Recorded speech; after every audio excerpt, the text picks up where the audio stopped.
Apple is building a brand new desktop machine right now, and it could completely shake up the computer industry. But the craziest part of this new leak is something you will literally never see with your own eyes. I'm talking about a brutal, total teardown of the physical guts hiding inside that heavy metal box. Apple essentially had to gut the whole thing just to make sure it does not turn your home office into a literal bonfire. The rumors are flying everywhere today, and once you understand what Apple is cramming into this little silver square, all those random out-of-stock notices on its website suddenly make perfect sense. But let's rip the Band-Aid off first, because I know half of you were praying for a stealthy matte black redesign. You can go ahead and delete that dream from your brain right now. That giant, heavy aluminum block sitting next to your monitor is expected to look almost exactly the same. It will have the same giant footprint on your desk, those same handy SD card slots staring at you from the front, and yes, the infamous cheese grater holes right there on the back. Apple does not seem interested in playing dress up this time, because the real witchcraft is happening deep inside the case. So what is actually going on under the hood? Apple is reportedly taking its entire cooling setup and throwing it in the garbage. The company is said to be replacing the existing cooling system with a completely redesigned solution.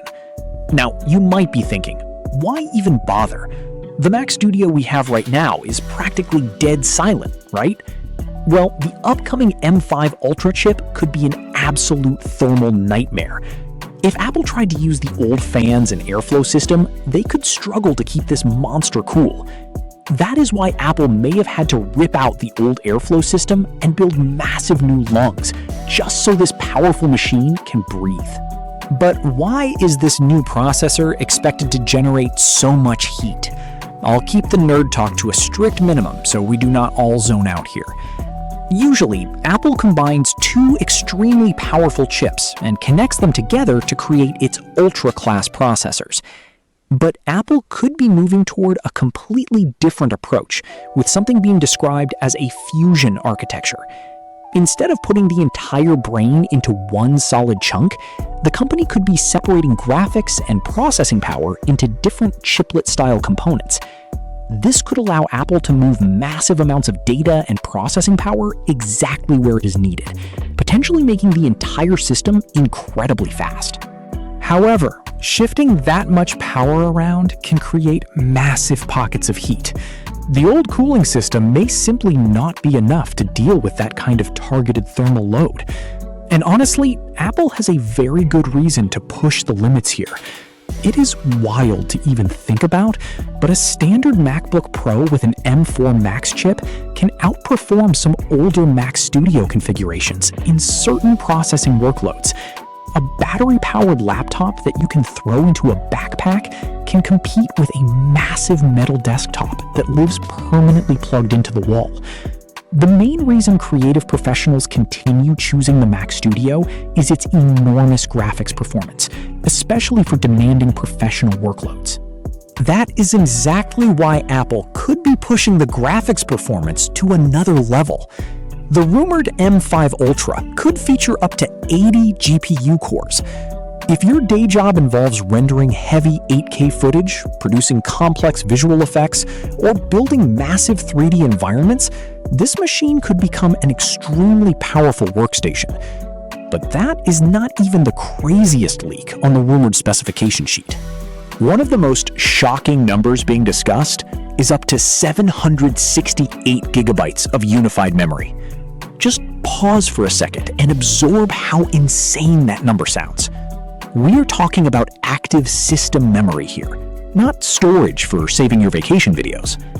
If you only watch YouTube, browse the web, and type Word documents, buying that much memory would obviously be ridiculous.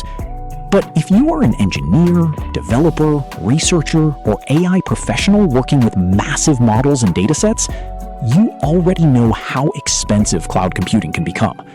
Having hundreds of gigabytes of unified memory available locally could potentially allow professionals to run extremely demanding AI workloads directly on their own machines, without constantly uploading private data to the internet. But what is the catch? Because this is Apple, and there is always a potential trap waiting for your bank account. We were reportedly expecting this machine months ago. Many people thought it would launch earlier this year, but the summer has passed with no major announcement. This delay may not be caused by a simple software issue. Instead, it could be connected to a brutal global shortage of memory chips that is putting pressure on the entire technology industry. The situation may even be affecting Apple's ability to keep existing Mac Studio models readily available, with some configurations reportedly facing extended shipping times. Because of these supply chain problems, some insiders are now pointing toward an October launch window. And since advanced memory chips are becoming increasingly difficult and expensive to source, you should not expect a cheap price tag. The current Mac Studio starts at around $2,000, but if component costs continue rising, Apple could potentially eliminate or reposition the cheapest configuration entirely. That could mean paying significantly more just to get into the new M5 Ultra-powered Mac Studio lineup. So let's tie everything together. You are definitely not buying this new desktop just to look fancy on a video call. You could be paying for a massive jump in raw horsepower, a completely rebuilt cooling system designed to handle the next generation of Apple Silicon, and potentially enough unified memory to run extremely demanding professional and AI workloads locally. The design may look almost identical from the outside, but the real transformation could be happening underneath the aluminum shell. You just have to wait a little longer and potentially drain your savings account a lot faster to actually own it. So I have to ask you guys, is 768 gigabytes of RAM in a desktop actually something you would use for work? Or is Apple just printing giant numbers on a box to make Windows users mad? Let me know your real thoughts down in the comments below.